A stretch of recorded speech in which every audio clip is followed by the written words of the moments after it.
Shishi. What's up, everybody? Ryan from 90s Anime Nostalgia, and with Kaiju No.8 getting ready to hit the anime circuit, I think it's time that we start breaking down the anime and introducing all the characters and story arcs so you can enjoy the anime with no qualms.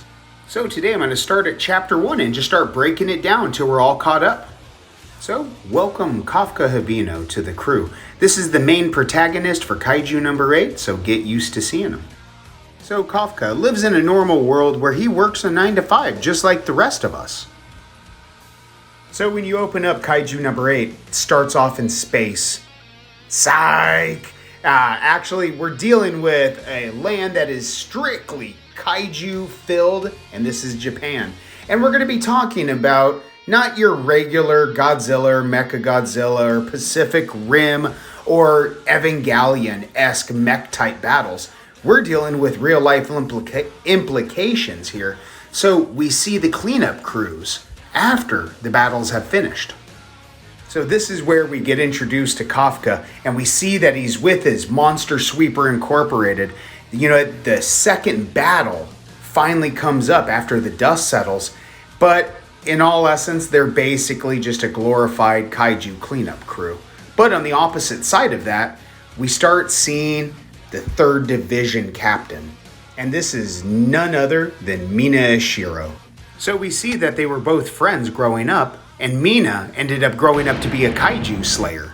And we're seeing that the news reported that Division 3 neutralized a new kaiju threat. Right away, we get introduced to an 18-year-old Rino Ichikawa. And through this, we're just told he's trying to join the force. Rino comes out asking Kafka why he quit. Kafka stating that he just crashed into his limits, but Rino just can't comprehend it. He's not the type to ever quit. Not answering this makes Kafka feel crazy, and he just doesn't have a response, but this builds some rivalry in him.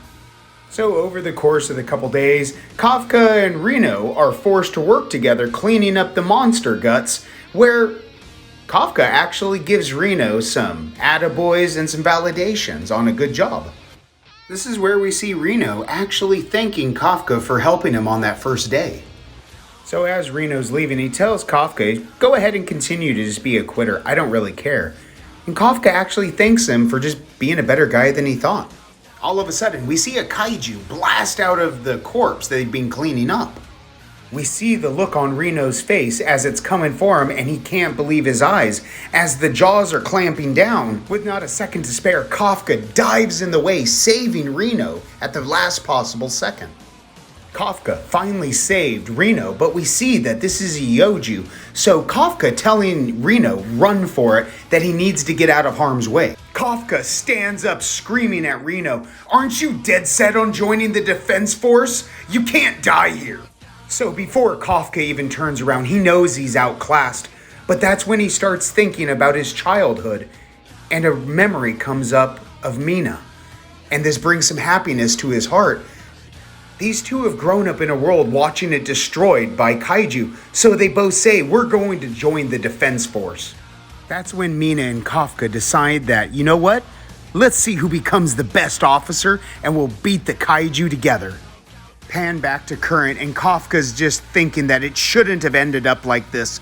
His life, his goal is getting ready to end.